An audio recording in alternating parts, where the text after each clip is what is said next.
Here we go. The game begins. The players are ready to go.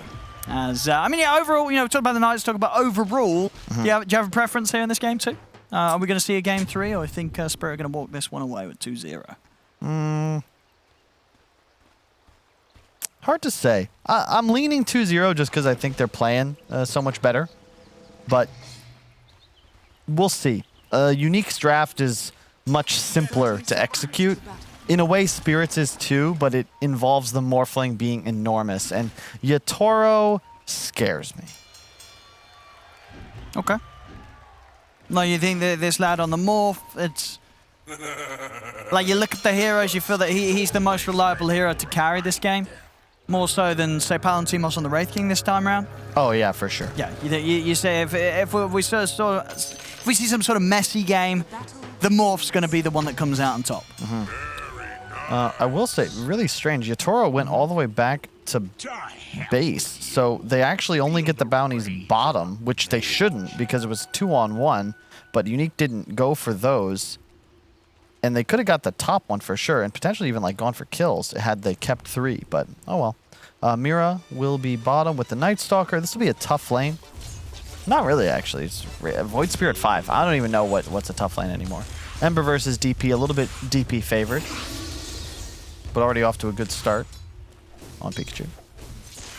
Yeah, and you do like these two heroes this way around in this sort of game, having the DP mid and the Void Spirit's the 5 rather than the other way around.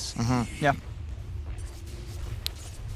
Well, I don't know if I like the Void Spirit 5, but I like the Death Prophet core. I think it's just like the best mid right now. And when it's put to 5, it should only be... It's like when Puck was done. It's like, oh, you really don't want to... You're dealing with this hero? Okay, it's our 5.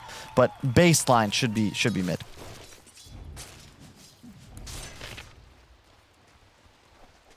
Right, we'll see how much pressure Collapse can put on in this lane with the help of Mira.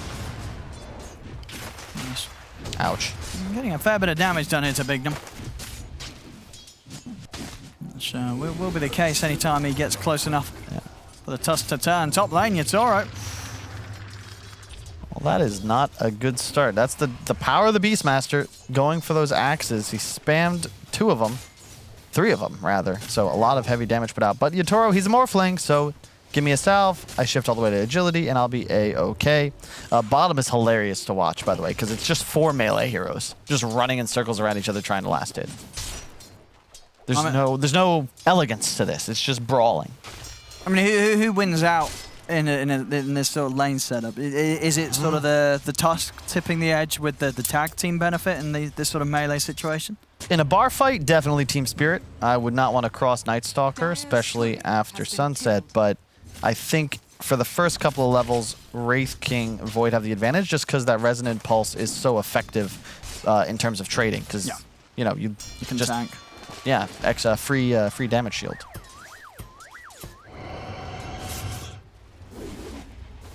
I see top lane Slayer. He's going to get away. He's been doing his job. He's already sniped 2 couriers on that top lane. Yeah, not bad. And bottom, I should get the grab here on Mira. Got the snowball, but they've got the damage. First blood will end up going the way of Unique. It's Palantimos. He's the one to pick it up. Yeah, that's the other benefit. With Pulse, they actually shove the lane as well. Wraith King Skeletons do the same. So you've got this huge wave going into Dire. You can't really play aggressive. And let's be real, Night Stalker, not the greatest in terms of early laning prowess. And you notice the fear Grimstroke now feeling. Goes all the way back to the tier 2 for his courier, just in case. And he gets the ward too. Oh, nice. So he knew there must be a vision. Yeah, from all these courier snipes that Slayer's been doing up there. Yeah, really well done. 3 sentries placed, 1 to block the hard camp as well. But I think it's worth it. I mean, if you're going to invest wards anywhere, do it for Yatoro's lane. But not the greatest start thus far for the Morph. In fact... Oh, yeah, he's got stick. Never mind. Now we look at mid. Now seeing Pikachu get a bit of an edge. 40 for 7 against the 10 for 3. Yep. All going to come down to the rune, as it often does. The bottle will be up for the Ember Spirit. Double null chosen by Pikachu. So it's effectively just you get the lane advantage, and then the rune equalizes, or it means that Death Prophet now has a big edge because you invested so much in stats, and the extra bottle charge plus benefit doesn't matter anymore. Although, ooh. Thought he might man up there and only one drain remaining. And unfortunately, the RNG is lost, and it's a regen. That's all the runes. Nice one here for Pikachu. All the runes. Has he got a slight to cancel this? He does, so he's going to lose a bit of the benefit there, Pikachu. Yatoro's very peeved with Slayer, who continues to stun and mana drain him. And also, you know, took out his courier the once. Aposhka doing what he can to try and help out his core. So far, even lane. Bottom, still brawling. Lanes have become somewhat tedious over this last patch, it feels like.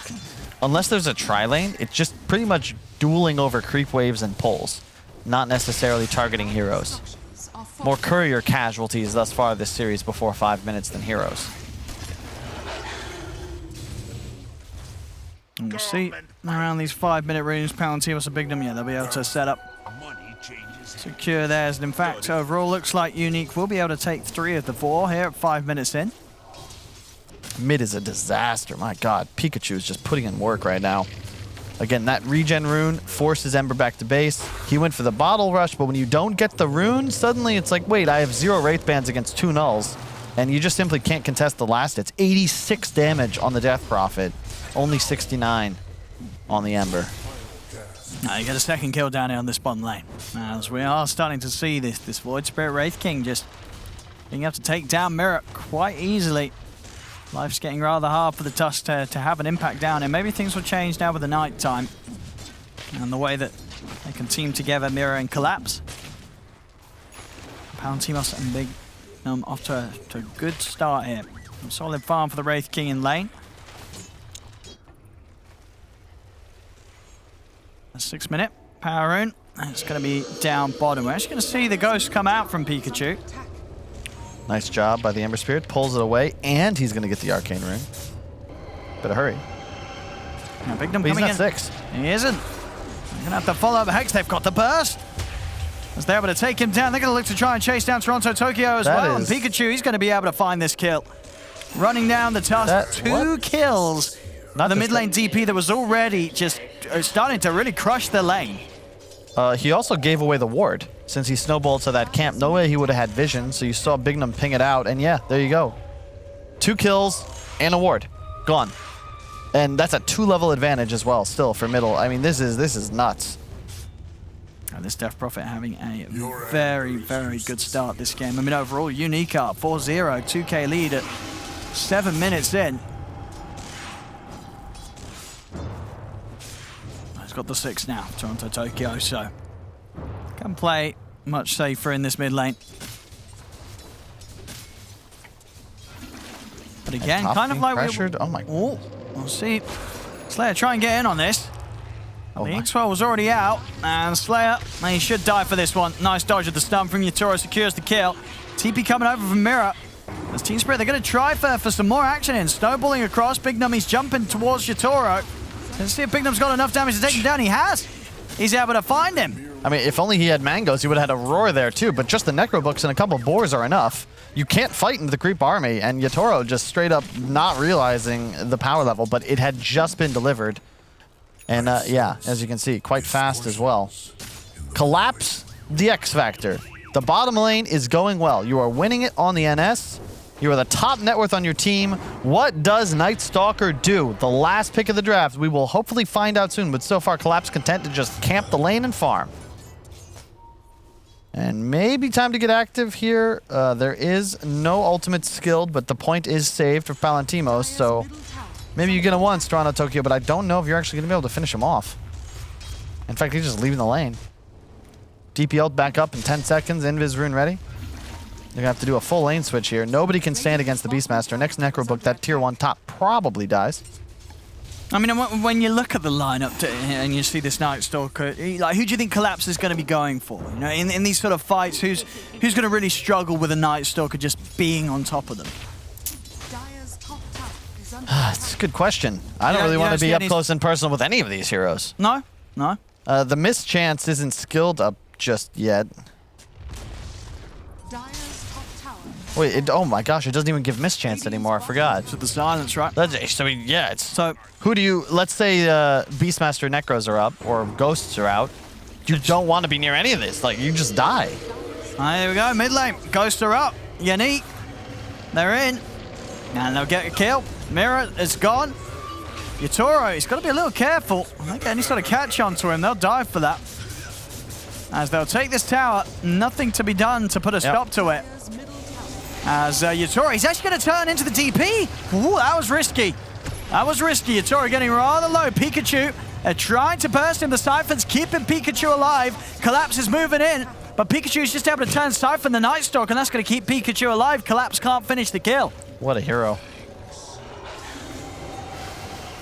I mean, that, they learned their lesson, right? We gave them a lot of grief. Hey, guys, you had a big lead. Go kill that mid tower, please. Unique have listened, and they collapsed before 10 minutes, and now 5-man to the bounty runes. And it's because it is sort of these sort of moves that you feel that they could have started to try for in game 1. Oh, yeah. They were in a similar position. This one's definitely better. Their lanes went very well, but they certainly had the opportunity in the previous game. And now it's just like, well, what do I do as Night Stalker? I have no Dark Ascension for 100 seconds. It's daytime. The sun burns me. We're 5k down. I'm a Night Stalker. I mean, he's the most farmed on the team, so they've got to expect something to come out from Collapse on this hero.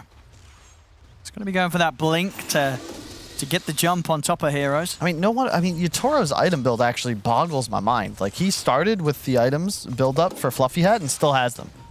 I have never seen a morph skip all build-up items unless they were absolutely dominating, right? Maybe go, I don't know, some kind of no boots, no item Lincolns or whatever, like we used to see in the past.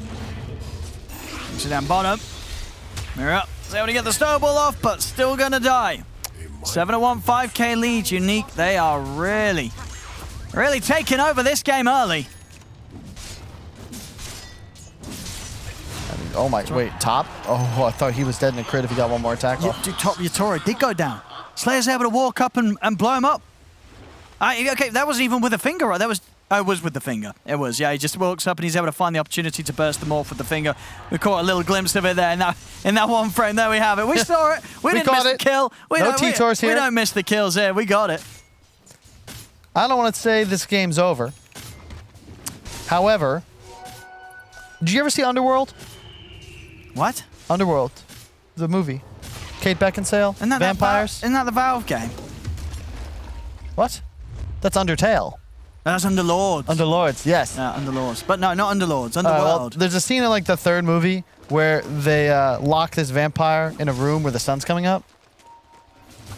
That's what this game feels like. Oh, here we go, though. But they pop darkness. They're going in. They're over to Ghostic. Ghostic, he turns, he's able to get the roar off onto the Night Stalker. They're moving straight over towards Collapse. They're bringing the Void Spirit down low, Soulbind out into the two of them. They've taken out two of them, but Pikachu's still alive and good to go with the Exorcism. He's running straight towards Yatoro.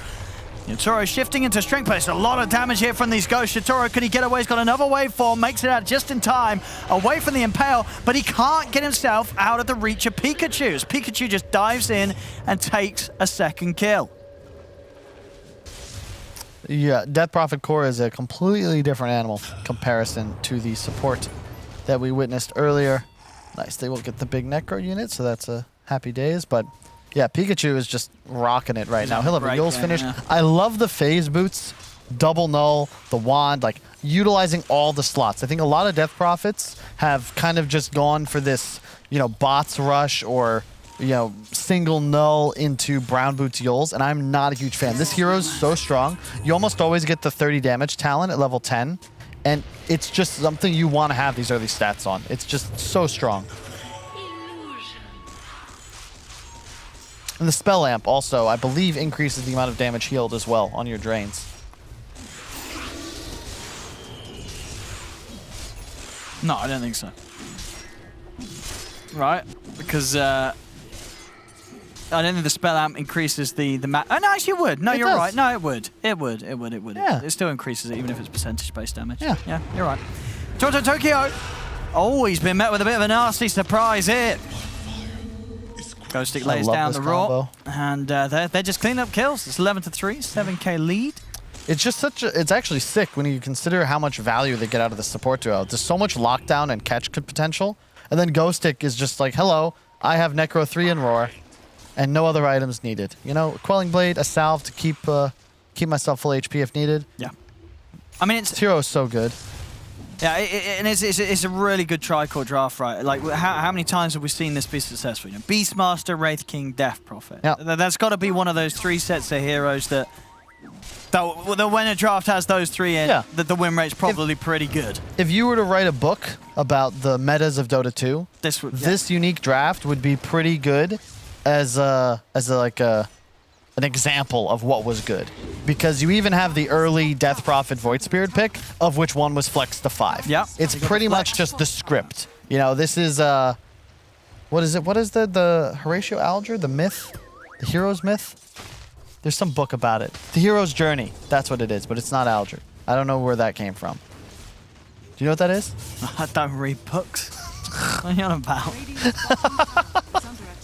You muppet. Well, top lane, tower's been taken. They're getting a bit of a beating onto the tier 1 bottom, but Ghostic, he's taking a tier 2, and they're taking Roshan. Roshan and a tier 2 tower here at 15 minutes. As it does seem like it's possibly just going to be a bit too much for Spirit this game. 9k lead for Unique, very early on.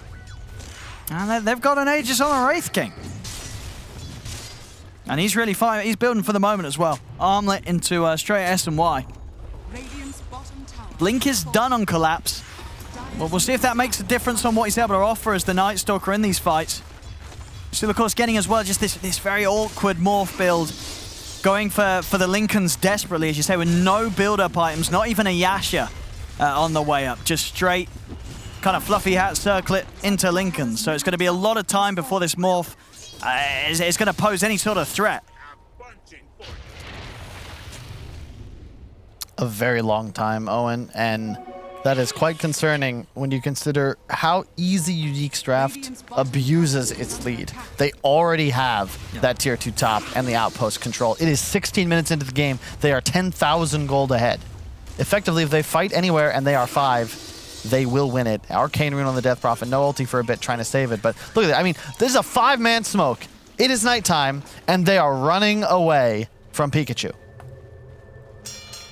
Perhaps afraid he will evolve, but no, it is his teammates circling in from the side. The smoke is prepared. They scan out. They know there's got to be something in the area, as mid and top were pushed in with no response. And it will be a Lincoln's rush on Yatoro. Good lord. He is saying, it is a 50-50. Like, this is as close to a 50-50 player as I have seen since you-know-who. Because this is not the build. You are so far behind, and this item will do absolutely nothing for you in the upcoming team fight. And it also doesn't save you from numerous forms of disable, notably the AoE silence of the Death Prophet. And here they go. So they can grab it. Not going to be able to get on top of Memposhka and Toronto Tokyo's. Wait, they've missed. Oh my goodness. Oh, dude, look at this. Look at this, dude. Slayer. He's found him.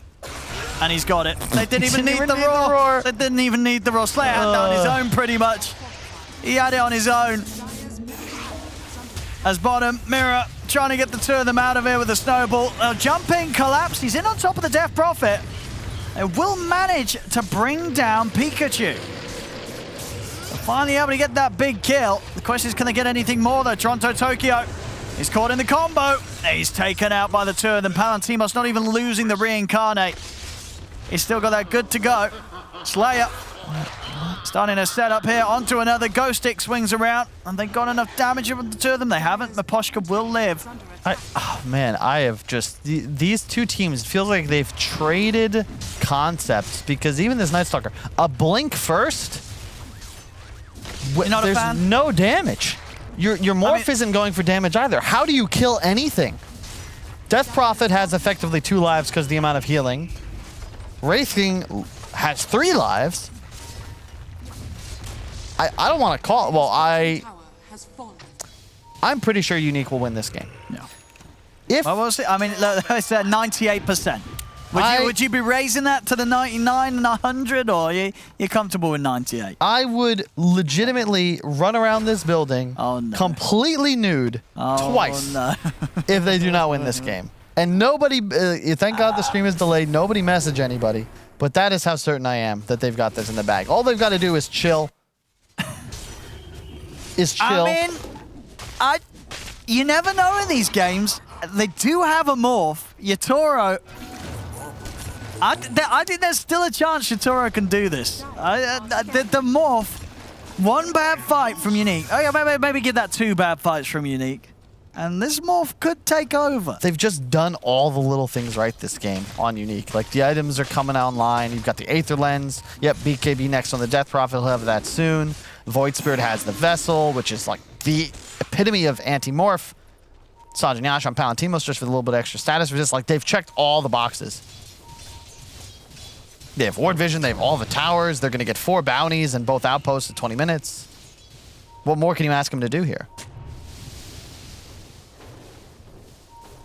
Palantimos, he's just walking in. Hello. He's just running at him. Oh my goodness, that was a dead Poshka. Yeah, but they want the runes, though. It was all a show of force and then a retreat. Secure the area. DD rune as well. They do lose the Aegis. Comes to an end here for Palantimos.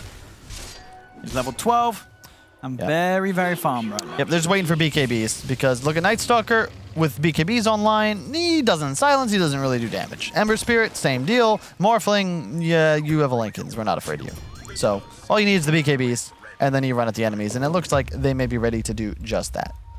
Both coming out on couriers as we speak. That's a pretty high level as well on the Death Prophet right now for Pikachu. Everyone else is sort of level 12 at the max. He's nearly level 16 on the Death Prophet. Yep. Well, what's going on here? Another smoke and hide.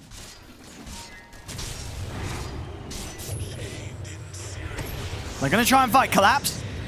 He's jumping in with the blink. But the Void Spirit's away. He's been roared. They're turning towards Collapse. Collapse, can he get out of it? Whoa! He's going to get taken down. The summons. It's too much as he blinks into his own death. And now Team Spirit, they've just got to run. The Remnant grabs onto the Morphling. They're moving in onto Yatoro. They break through the Lincolns and they've got the damage to burn through the Morphling. Take him out. He's gone. They just can't put a fight together right now, Spirit. Not at all. They're down 15k. It's just nothing you can do. Oh, and the BKBs, the only core without one, has status resist and an extra life. You just don't have items. Ember has a Yules, Night Stalker, a Blink. Like, that's not enough nowadays. And it does look like we shall have a even series, you know? 21 minutes in, a lot easier than the previous game. This is what Unique's game 1 could have looked like had they been willing to play with this much aggression. But it is certainly easier with a Necro 3 offlaner. And also, I think this is a game where Ghostic can step up and handle more of the shot calling because he's actually the one responsible for killing the buildings. As Tide, it's pretty much all based around your allies. Where are they? Are they ready to link? It's a lot more complex to make things happen around the map.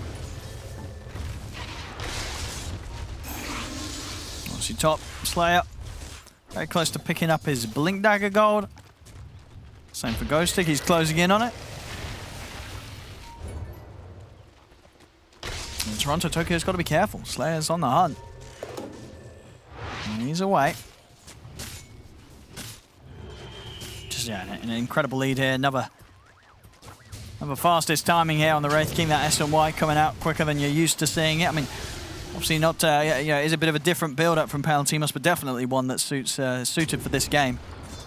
SNY into the heart. He's going to be very, very tanky, and it's pretty much all magical. You know, you're not seeing a lot of physical, a lot of crit potential. You know, there's nothing like that. So it's just raw HP.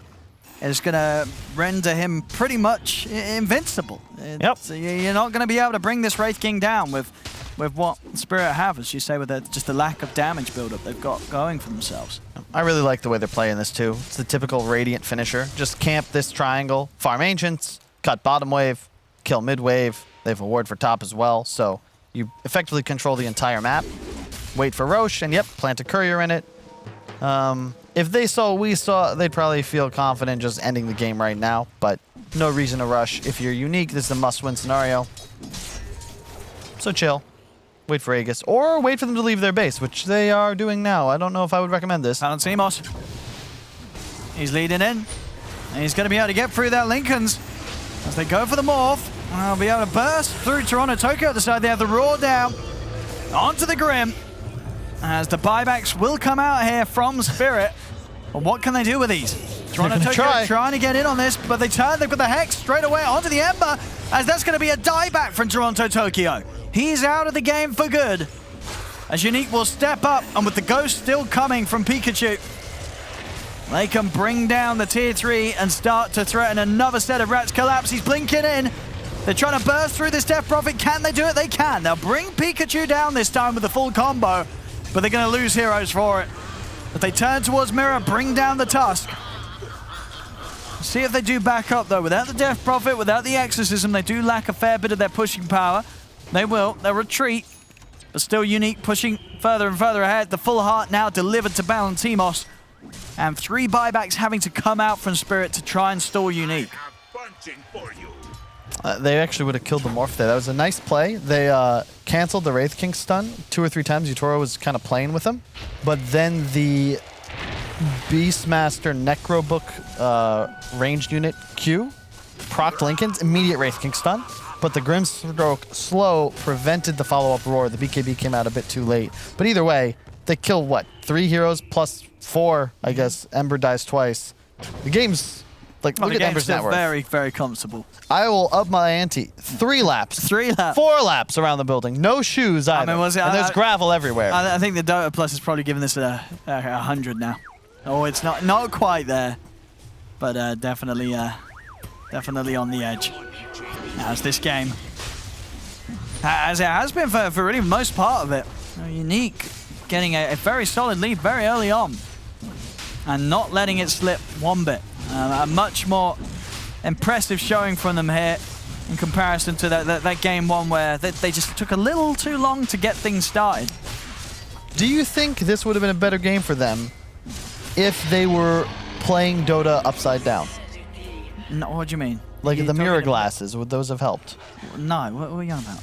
Definitely not. Imagine how sort of hand-eye coordination of moving the mouse around. It'd be terrible. Terrible. I'm left-handed. I never realized this, but I actually suffer from a competitive disadvantage because I use a right-handed mouse. Yeah, but that's not necessarily true.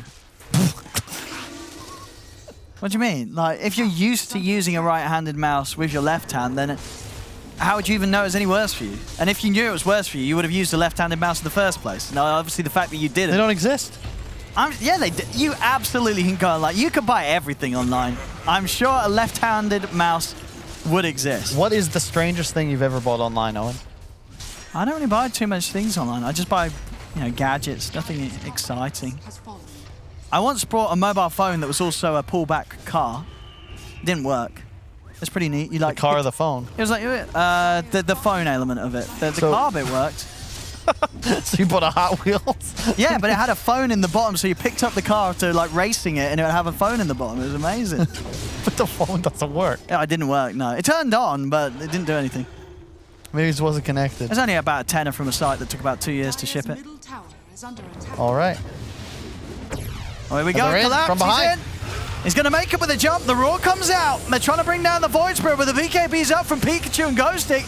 They just stand their ground, take down the Night Stalker. They'll run down Mirror. Mirror falls over in the trees. They've caught Toronto Tokyo, but by some time with the Yules, he comes back down. Palatibos is ready with the crit. Toronto Tokyo's out. Yatoro's gone as well. And as this should be the final cleanup, there's no coming back. As GG is called. Unique will take game 2. About half the length of the game 1 victory from Spirit. As, this game 2